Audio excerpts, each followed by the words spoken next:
Talk of a ceasefire continues while the war in Gaza rages on. 5 Israeli soldiers died overnight in one of the deadliest attacks in recent weeks.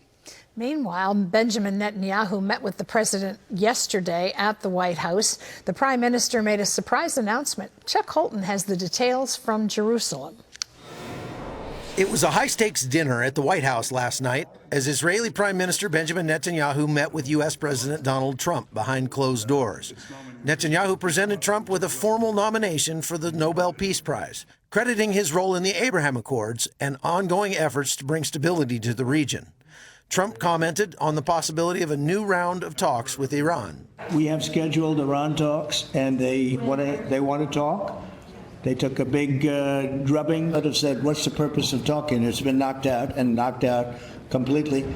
But they've requested a meeting, and I'm going to go to a meeting, and if we can put something down on paper, that will be fine. That'll be good. I think they've gained a lot of respect for us. I think they've gained a lot of respect for Israel also. Trump's envoy, Steve Witkoff, is heading to Doha, where hostage negotiations are gaining momentum. Officials say the goal is to strike a deal by week's end. But in Gaza, the war continues to take a heavy toll. Overnight, 5 Israeli soldiers were killed and 14 wounded during a ground operation in Beit Hanun. A roadside bomb hit troops moving on foot, and as rescue teams arrived, the unit came under coordinated enemy fire. It was one of the deadliest incidents for the IDF in recent weeks. Israel says Hamas now controls just 20% of Gaza, mostly in Rafah and parts of the Central Strip. And despite the fighting, Netanyahu says Israel is working on options to allow Gazans to relocate voluntarily to third countries. You know, if people want to stay, they can stay. But if they want to leave, they should be able to leave. It shouldn't be a prison. It should be an open place and give people a free choice. We're working with the United States very closely about finding countries that will seek to realize what they always say, that they want to give the Palestinians a better future. Meanwhile, in Yemen, the Houthis have launched a second missile strike in 2 days on commercial ships in the Red Sea, despite retaliatory attacks by Israel. As fighting continues, all eyes are on Washington for signs of a breakthrough toward a possible ceasefire. From Jerusalem, I'm Chuck Holton for CBN News. Well, CBN Middle East Bureau Chief Chris Mitchell is here with us in the studio. And Chris, it's great to see you on this side of the Atlantic. It must pain you, though, to see what's happening in Gaza right now. Yeah. How likely is it that we're going to achieve a ceasefire? Well, I know some Israeli officials seem optimistic, and as Chuck reported, there are talks going in Doha, but it still seems like there's 2 diametrically opposed positions. Hamas wants a permanent end to the war, permanent ceasefire. They want Israeli forces to withdraw. On the other hand, Israel needs to know that Hamas is defeated militarily. These are the goals from the very beginning of the war. They want Hamas never to rule Gaza again, and they want to free all the hostages. So sometimes they seem very contradictory, and it remains to be seen as well what the issue of humanitarian aid is going to be in these talks. Hamas wants to control that aid, and they've been doing that ever since October 7th, and usually they sell it and use it to control the population.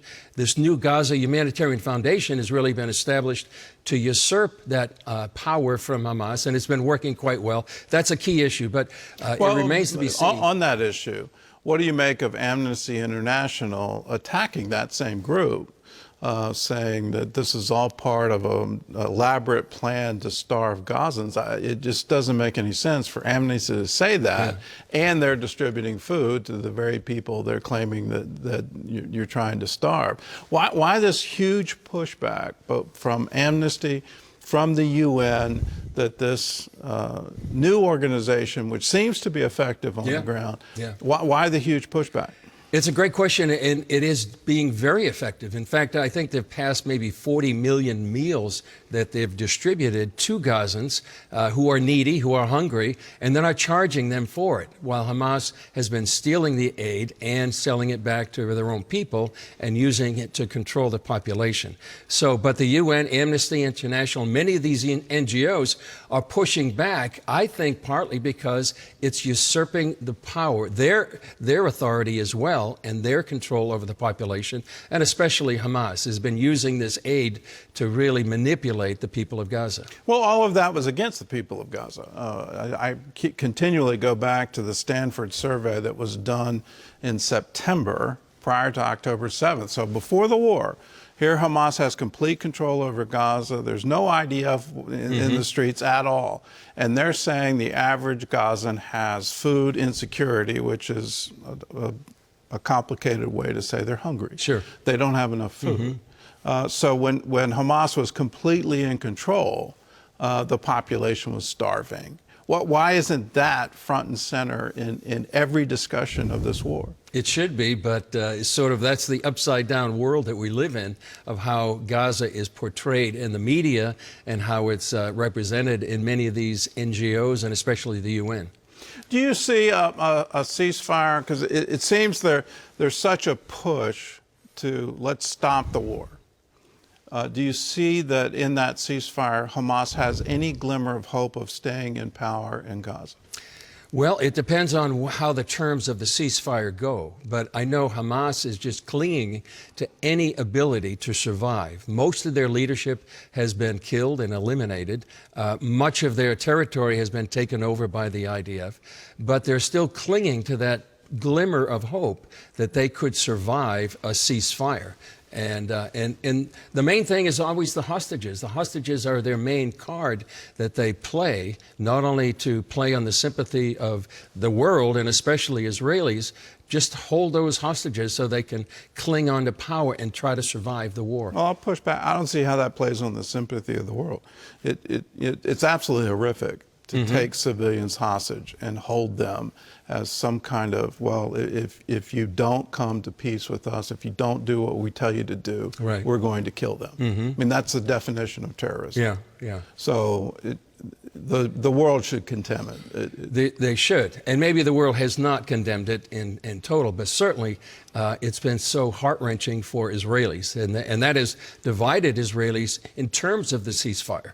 You have some Israelis that say, we will do anything, we will accept any deal, just get our family get our members people home. Yeah. On the other hand, there's something like the Tikva Family Forum that says we need to make sure that Hamas is defeated, not that they don't want all the hostages back home, but that has to be the priority. So this never happens again. Exactly. There's never an opportunity for it. Yeah. We've done the, exchange 1,000 prisoners for one Israeli soldier, and in that exchange, you had Yahya Sinwar. Yeah. And he was the architect of this horror. Exactly. Turn to Iran, and again, a huge pressure for ceasefire, end of hostilities, but yet the regime, the Ayatollah, stays in power. Isn't that just kicking the can down the road? Aren't we going to see them try to rebuild the nuclear program, rebuild all the arsenal, and come back with very deadly intent to Israel? Well, they said that pretty much as soon as the ceasefire was over. We have a right to enrich uranium. We want to do it. We're going to rebuild. We're going to kick out the IAEA, the International Atomic Energy Agency, and we're going to go ahead and do what we want to do. I would say how it played out in some of the people we talked to in Israel, that it was a premature ceasefire, and it did leave the can to be kicked down the road. And it seemed to be so close to a regime change, to be able to topple the regime and let the people of Iran finally be free. So there was a mixed feeling about when the war was ended after 12 days, maybe on the cusp of a regime change. And there was a sense that maybe there was an opportunity missed. Oh, many of our viewers don't know that immediately after the ceasefire, there was an incredible crackdown on the Christians in Iran and all political opposition. And so the regime definitely made sure there could be no opposition going forward. Yeah, exactly. And maybe people should know, and I think our viewers may know, that there is a great, vibrant underground church in Iran. Some people say the fastest growing church in the world, and many people coming to faith through dreams and visions. And it's very important to pray for them and pray for the opposition, that perhaps there can be regime change there to finally let these people be free after 40 years. During those turbulent times, what's your hope? Is there any hope for Abraham Accords, the movement in Hebron to say we're leaving the Palestinian Authority? Are we on I guess, the verge of an enormous breakthrough for peace? I think we are on the verge of a new Middle East. I mean, there was a man named Avi Dichter. He's a member of the Knesset, member of the Likud, and he said, we are maybe really seeing a new Middle East that's been talked about for years.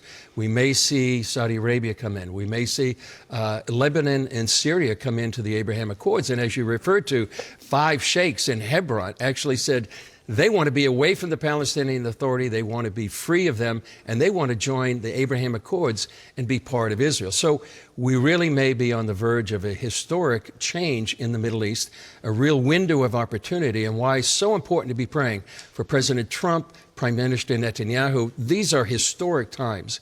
And if you can realize what happened since October 7th, and Iran was sort of the dominant player in the region, now they are gone, and Hamas and Hezbollah, the Houthis, are a shadow of what they were.